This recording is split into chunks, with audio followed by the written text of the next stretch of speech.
नमस्कार मित्रों, मैं कुमार गौरव सिंह आज आपके सामने फिर प्रस्तुत हुआ हूँ एक नई कविता को लेके, एक नई रचना को लेके।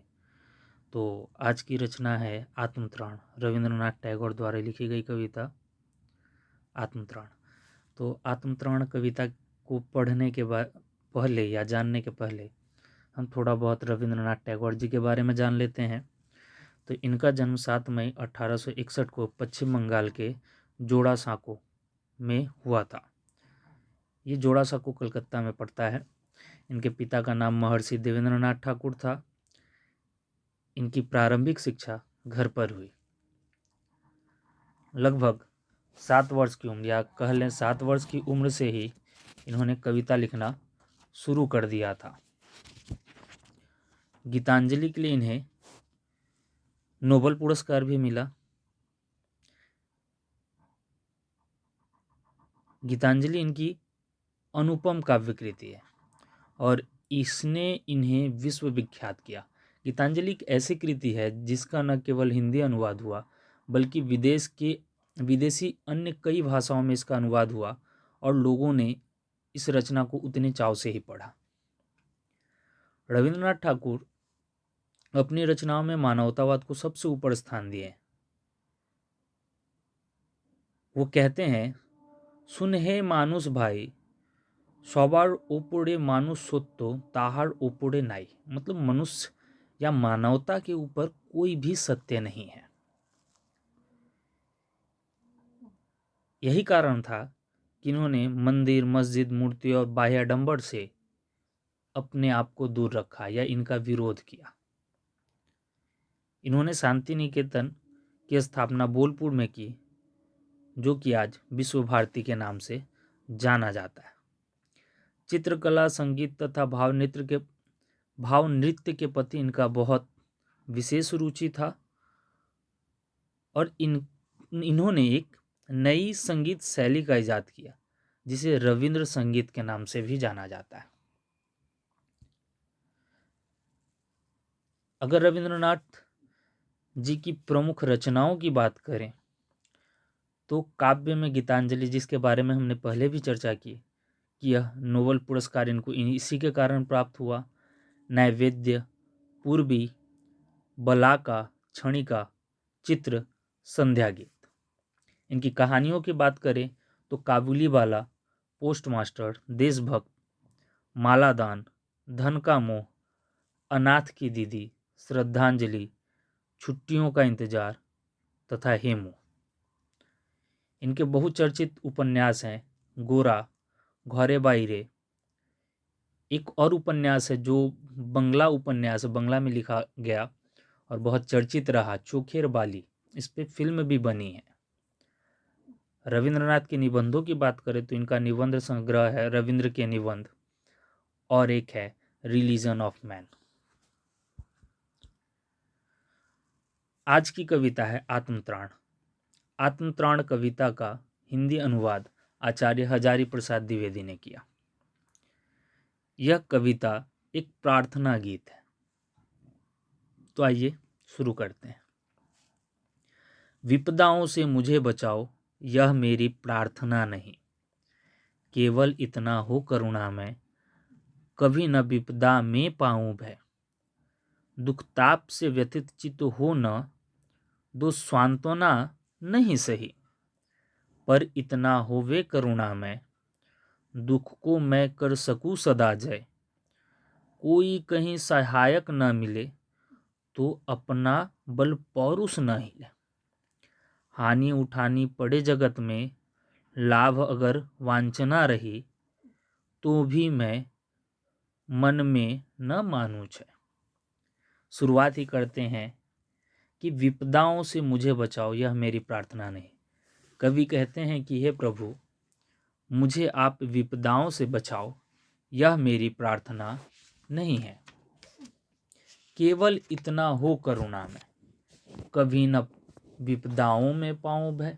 कहते हे करुणा में केवल इतना ही हो कि जब मुझ पे विपदा आए तो मैं उसका सामना करूं, उनसे भयभीत ना हूं, बल्कि सहज भाव से उनका सामना करूं। दुख ताप से व्यथित चित्त को न दो सांत्वना नहीं सही, पर इतना होवे करुणा में दुख को मैं कर लूं सदा जय।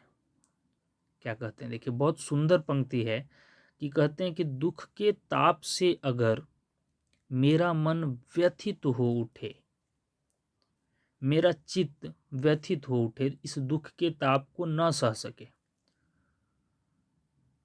आप मुझे सांत्वना न दो, हमें ढाढ़स न दो, तो भी कोई बात नहीं, पर इतना हो करुणानिधि, हे करुणामय, बस इतना हो कि मैं दुख पे सदा जय कर सकूं, दुख पर विजय प्राप्त कर सकूं। अगर कोई सहायक न भी मिले तो भी मेरा ढाढ़स, आत्मबल, पौरुष न हिले।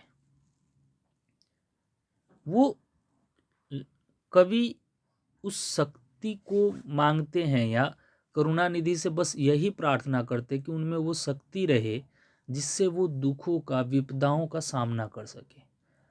संसार में भले उनका साथ कोई न भी दे, फिर भी उनका आत्मबल न गिरे। हानि उठानी पड़ी जगत में, लाभ अगर वंचना रही, तो भी मन में न मानू छे।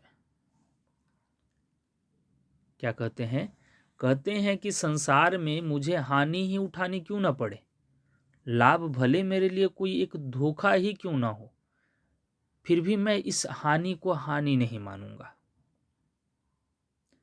और ना ही ऐसा कहूंगा कि हे करुणानिधि आप मुझे इन चीजों से मुक्त कर दें। मैं ऐसा भी नहीं चाहता। मैं बस आपसे यही प्रार्थना करता हूं कि जब मुझ पे मुसीबतें आए तो भी मैं स्वस्थ और सशक्त रहूं, कभी हार न मानूं।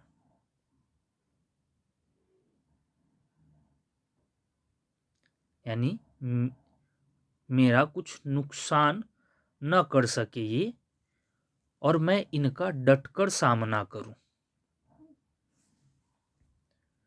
अगली पंक्ति है, मेरा त्राण करो अनुदिन तुम, यह मेरी प्रार्थना नहीं। कहते हैं मुझे हर दिन इन चीजों से बचाइए, मुझे इन मुसीबतों से मुक्ति दे दीजिए, यह मैं कभी नहीं चाहता।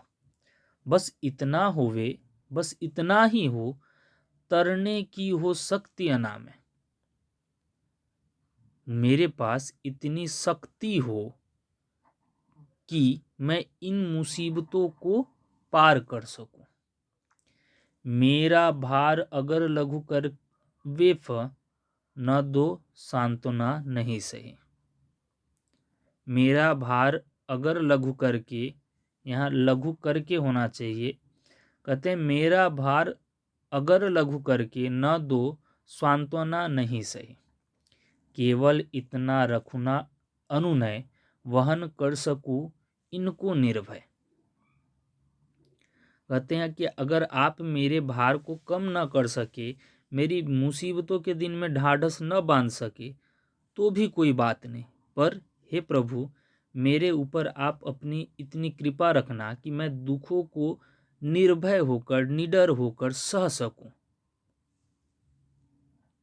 नतशीस होकर सुख के दिन में, तब मुख पहचानूं छिन छिन में। कहते हैं कि सुख के दिन में भी मैं सिर झुकाकर प्रत्येक क्षण आपको स्मरण करूं, याद करूं। कहने का भाव है कि सुख हो या दुख हो, दोनों ही दशा में ईश्वर मैं आपके सानिध्य में रहना चाहता हूं। दुख रात्रि में करे वांछना मेरी, जिस दिन निखिल मही। क्या कहते हैं कि ऐसी रात हो, दुख की रात हो, जिसमें पूरा विश्व, पूरा संसार मुझे छोड़ दे, मेरा साथ ना दे। उस दिन ऐसा हो करुणा में, तुम पर करूं नहीं कुछ संशय। ऐसा भी दिन आए, ऐसा भी दुख भरी रात रहे जब पूरा संसार मुझे धोखा दे तब भी मैं आपसे अपना भरोसा न हटा सकूं, आप पर कोई संदेह न कर सकूं। जब ये पूरा विश्व भी छोड़ दे मुझे, लेकिन मेरा विश्वास आप पर टिका रहे, अडिग रहे, मेरी बस इतनी ही प्रार्थना है।